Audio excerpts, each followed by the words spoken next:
Всем привет! Меня зовут доктор Яна. Сегодня я расскажу вам, из чего состоят ногти и волосы. Ногти, растущие у человека на кончиках пальцев, рук и ног, состоят из вырабатываемого клетками кожи особого вещества – белка кератина, но нервных клеток в них нет, поэтому их стричь не больно. Под мертвыми клетками ногтевой пластинки расположено живое ногтевое ложе. Там проходят кровеносные сосуды, окрашивающие ногти в розовый цвет. В корне ногтя вырабатывается кератин. Новые слои кератина подталкивают пластинку вперед, ноготь растет.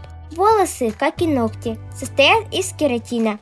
Внутри волос тоже нет нервов, поэтому их можно безболезненно стричь. Волосы растут из волосяных луковиц, находящихся в дерме. На теле человека несколько миллионов волос. Они покрывают почти всю кожу. Самые густые длинные волосы растут на голове. Чтобы волосы были сильными, блестящими, за ними нужно ухаживать. А еще нужно правильно питаться, чтобы луковицы получали все вещества, необходимые для роста волос. Не забудьте поставить лайк и жмите на колокольчик, чтобы не пропустить новые видео. Всем пока!